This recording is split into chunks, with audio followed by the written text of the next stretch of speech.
Hey there everybody, it's Mark Curley back with another how to draw video. Going to be doing another Chibi video today. I don't want to waste any time. I'm going to get right on into it. This time we're drawing a picture of a shocked character. Now I had done a video a while back of how to draw a look of surprise on a Chibi character, and it had this sort of cute little look of surprise. This time I'm going to go for the total, jaw hitting the floor look of incredible shock. So this first little circular line that I've put up here, this is going to be the sort of upper limit of his hair. I'm going to go in right here and do something sort of delineating his chin, the lower part of his head. And it reminds me a little bit of a sort of baseball diamond, what do you call that? Home plate, maybe, is what that's reminding me of. Getting this line here in place, I'm going to move on to just sort of lightly sketching in where the rest of the body will go. Now, part of my idea is to give him a posture that accentuates the look of surprise. So I'm shifting his whole body over to one side, and this suggests that his head is really sort of shifting forward, without actually drawing the jaw falling all the way down to the ground, which I suppose some people will do sometimes, and for a comical effect. This posture helps convey that idea of leaning forward in total dismay. Now I'm going to just move on. That's sort of like loose lines for what will eventually be the body. Now I'm going to move on to doing indications of the legs. And this posture that I've come up with is sort of pigeon-toed, sort of deliberately with the knees pointing inward, the toes actually pointing inward, almost touching one another. And so now that we've got that in place, I can maybe move on to the greater details of doing the face. Let me zoom in so that you can see the details as I go about doing this line by line. All right, so we've zoomed in here. I'm going to go ahead and put in two roughly horizontal lines. This is going to show us where to draw the eyes, and the eyes are indeed going to be quite large, although not in that sort of typical Chibi shiny eye way. These are going to be these big, slightly spooky-looking circles that become eyes. Just to begin with, I'll go ahead and do the first of the two, fitting between these two lines. Leave a nice little gap here, and then this one a little closer, I think, to the other side of the face. We get the other eye. Again, these things don't need to be perfect. That's the whole thing with Chibi. What I like about Chibi is that you don't have to get too uptight about precision of lines, although the placement of the lines, that placement is pretty important. I'm going ahead and dropping in this wide open mouth that comes all the way down and connects with the line of the jaw. I think it's sort of a funny thing that you sometimes see in Chibi drawings, where the bottom of the chin, all of that sort of flesh down there just sort of vanishes and the line goes all the way straight down. I'm pretty sure the Japanese came up with that sort of exaggerated way of drawing the wide open mouth. I'm going to go ahead and drop in an ear a little bit low compared to where the eye is. The ears, generally speaking, the ears are not a hugely important part of a Chibi drawing. And I'm going to quickly start dropping in indications of the lines of the hair. As usual, I don't like to think of the hairstyle in my Chibi videos as something where, I'm telling you, please copy this line for line. I think that's kind of crazy. Come up with whatever hairstyle. You can adopt this facial expression for your own character. Do anything you want when it comes to the hair. But in any case, generally speaking, Chibi hairstyles are not super detailed. I tend to see them kept relatively simple. Although I'm going to drop in just a couple of hairs here coming beneath on either side of the ears. And maybe just while I'm at it, let's go ahead and get the eyebrows in. Now, you all know when someone's shocked, the eyebrows go up. We got two different kinds of eyebrows in this drawing, which makes it sort of interesting. This first one's going way up like that.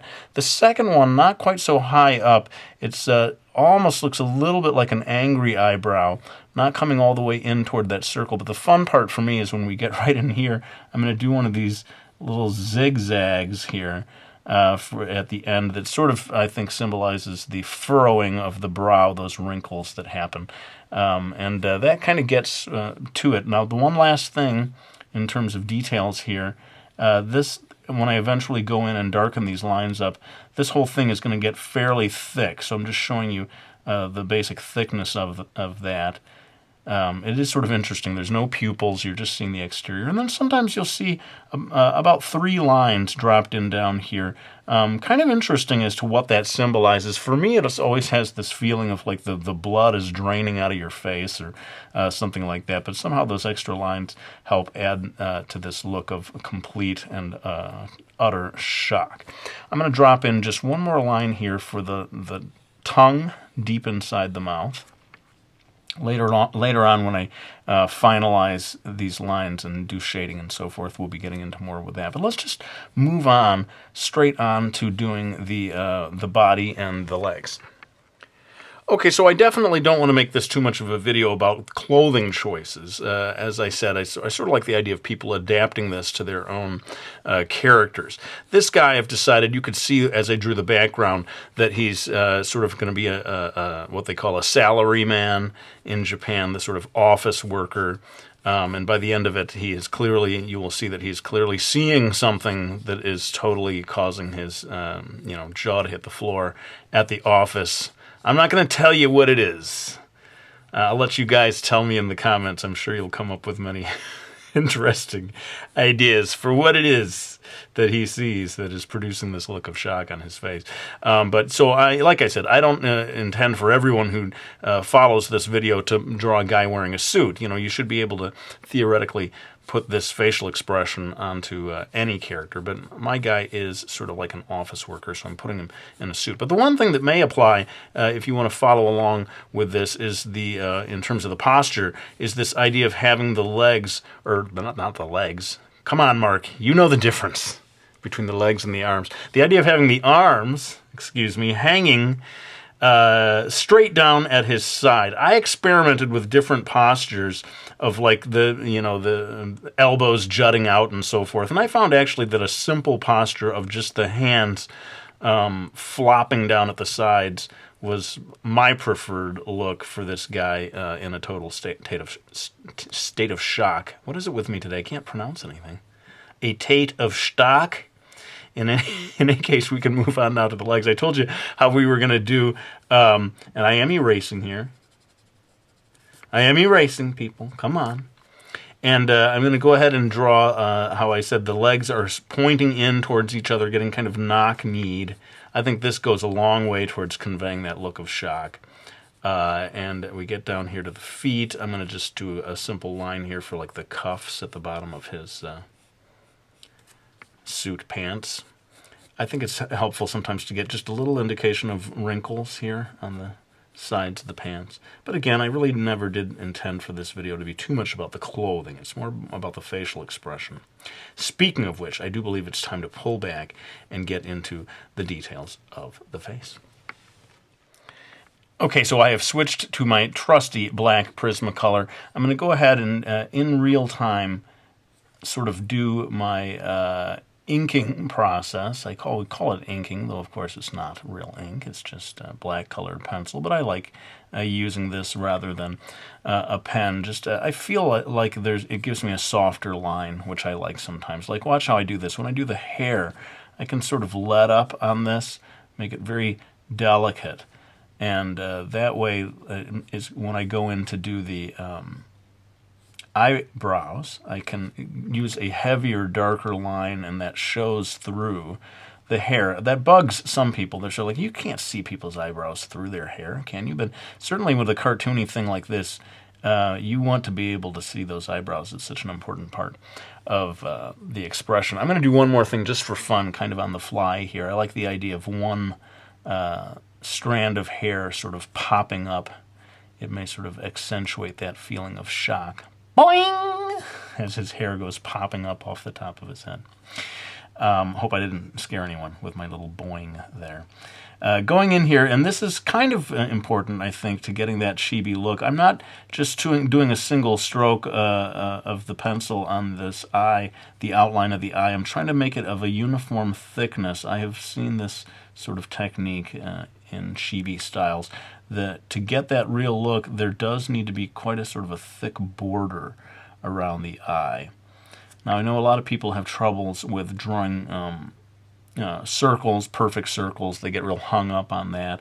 You know, I don't punish yourself if you find it hard to draw circles that look perfectly circular to you.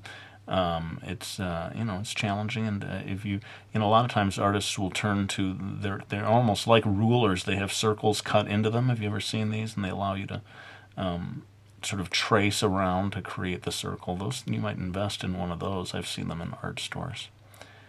And that should be that in terms of getting the eyes penciled over. I'm going to go ahead and drop in those 1, 2, 3 lines.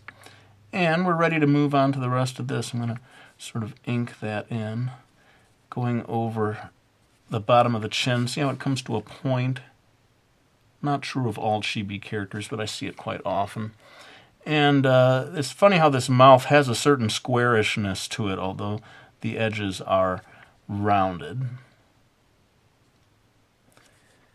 And the tongue, I'm putting just a little more over to the left. See how it gets sort of concealed over there? A little more over to the left than to the right.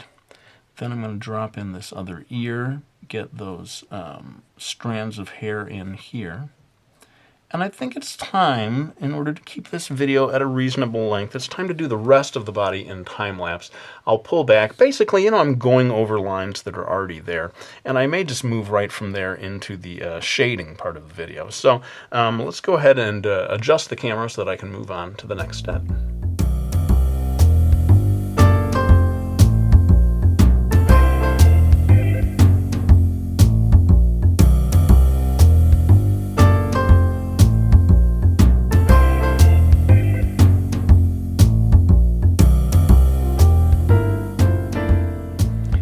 Okay, so you can see as I did all the toning, I decided to add a little spilled cup of coffee here, like whatever he saw shocked him so much that he had to drop the mug of coffee on the floor.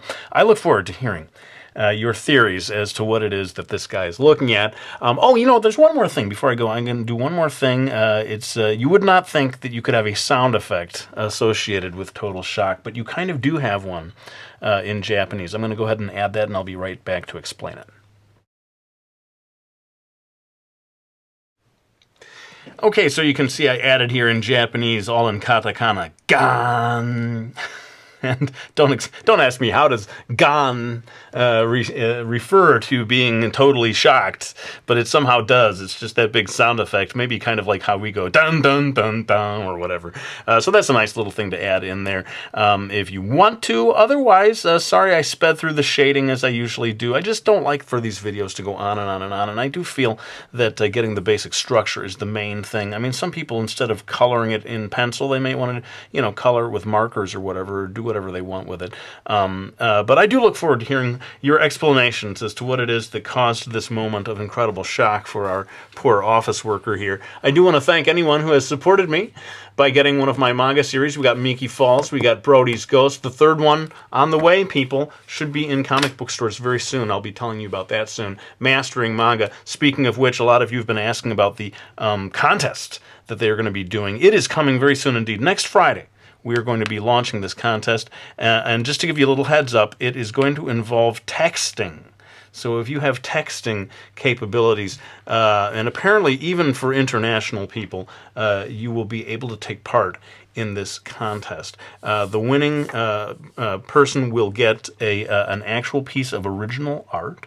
And let's just leave it at that. We'll be back next Friday, I'm hoping. That's what I'm shooting for with that official contest video. But for now, let me go ahead and lay it on the pencil. I want to thank you all for watching this video. I hope you found it useful. And I'll be back with another one real soon.